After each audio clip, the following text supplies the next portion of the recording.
All right, so let's go through the HAFA short sale, the HAFA short sales borrower benefits and eligibility, which is this here.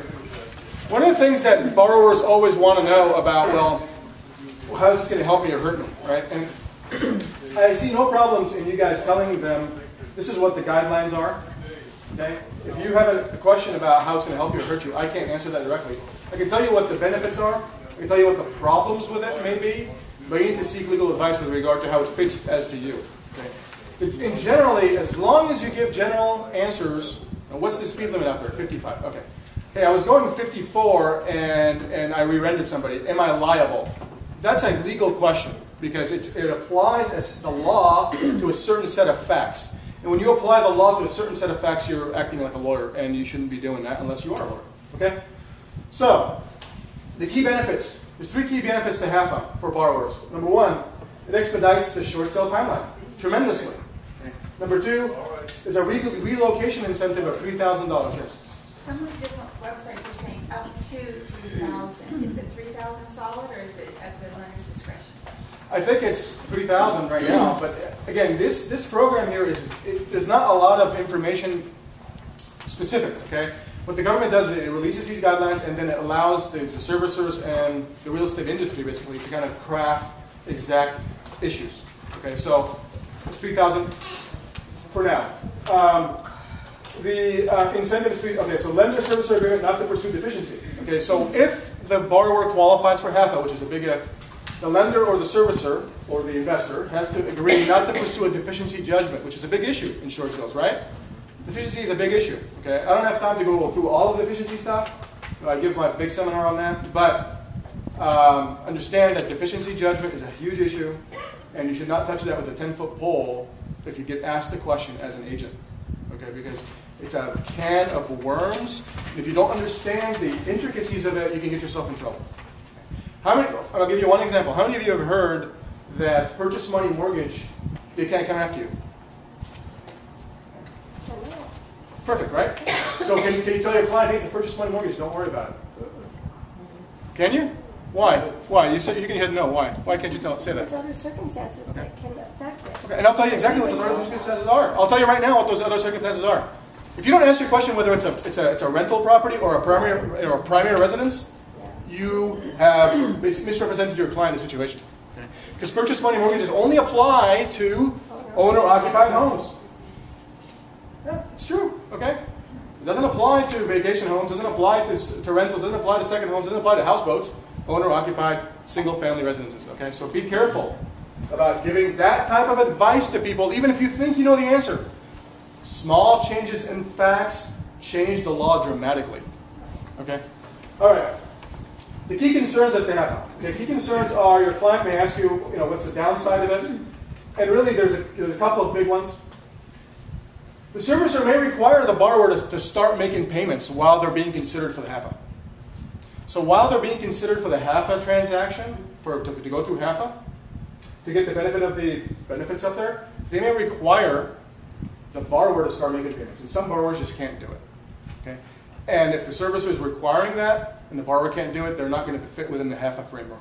The other big issue is the deeds in lieu of foreclosure. The deeds in lieu of foreclosure section of the HAFA agreement, the short sale agreement, is one of those things that the servicer will craft, and whether they use it or not is up to them. It's actually up to you guys to negotiate that. And I would say that try to negotiate that out if you can. The reason is because the way it's crafted now is if it doesn't sell within 120 days, the deed in lieu of foreclosure kicks in, and your client can be out of the house through a deed in lieu of foreclosure. Right? Maybe the client wants to do that. The client wants to do that, fine. But be aware that if you have that deed in lieu of foreclosure procedure in there, which is basically a middle ground between a short sale and a foreclosure, the deed in lieu basically you sign over the deed and you're done, and they kick you out. If that is not negotiated out of the short sale agreement contract, then your client will have to vacate if it doesn't sell within 120 days. Okay. Now it has the can of worms here. The can of worms is, what if there's only one loan? Okay. The reason why deeds in lieu are not good for a lot of lenders is because if there's a second loan, they have to assume it. Okay. Whereas in foreclosure they don't. In a regular foreclosure they can just wipe out the second. Now, deed in lieu, they have to assume it, meaning that the second is still out there, and they don't like that. But if there's one loan on the property, and the lender is not liking what they hear in terms of offers, I can see them dragging it out to 120 days and then kicking in that deed in lieu provision and getting the house without having the expense of foreclosure, which is a very expensive process, which was why a lot of them were motivated to short sell in the first place. Okay, so be careful of the deed in lieu. We'll talk about that in a second. Okay. I'm going to go right now to the flow chart. It says broker agent guide.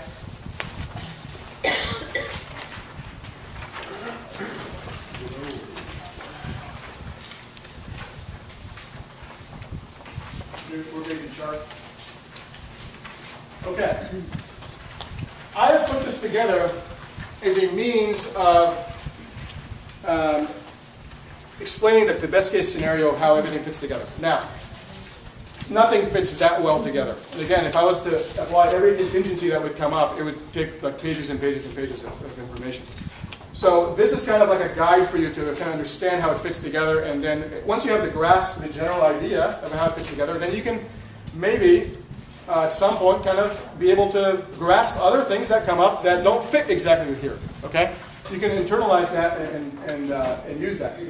I'm going to be using this in conjunction with your half a short sale with the borrower benefits and eligibility with this guideline. And the reason I do that is because I jump back and forth, and I don't want to go back and do that. So have this in front of you here. The borrower benefits and eligibility. Have it in front of you. Okay. All right. So let's talk about why. Let's talk about the goals of this. What are the goals of what I have laid out here? There's two goals. Maximizing the chance of your commission. Okay. And staying out of harm's way, staying out of legal trouble. Okay. The first point is important. I mean, how many of you have had a listing that goes on for like 4 months and then somebody accepts a modification? Does that happen a lot? It happens a lot, right? Well, the way I've kind of tried to lay this out is I try to make it in such a way where you've explored those options before you take that listing, spend your time and money trying to market that listing. Okay? If you don't know what your client wants to do, okay, you should find out. It's not good enough just to take a listing sometimes, because if you have to chase it 4 or 6 months down the road and not get anything out of it, it's not really time well spent, as far as I'm concerned. Okay? You know your business better than I do. I'm a broker, but I've never sold in my life. But I know how a real estate office works in general. Okay? And I would say that if my agents are out there getting listings and are not closing, it's a problem. Okay? So be careful about where the borrower is at the time that you contact them. Okay? Where are they? Have they gone through, HAMP or HEFA yet? Have they gone through talking to the bank about a modification in general? Have they been rejected for modification? Do they not want a modification? All of those factors will kind of craft your understanding of where you are in the process. And that's very important. Okay. So what I have here is the client approaches you about a listing of their house for a short sale. Determine if the client has applied for a modification, been rejected, been approved, but can't afford payment, long-term, etc. If the client has applied for a modification with the servicer and has been rejected, has defaulted, does not want offered modification, that's the best case scenario. Why? Because the next step is short sale. There is no between steps in general. If the client has already gotten a modification and doesn't want it, the lender is not offering them a modification, the servicer who has defaulted on his payment, on the modification payments, you are in a good position to pick up that short sale. Yes? Does the client have something in writing stating that from the lender that they do not qualify, or are you just taking the client's comment? They're not going to do it. Typically, the servicer will issue a letter. Okay. So they should have something in writing. They should. Yeah. They should have something in writing.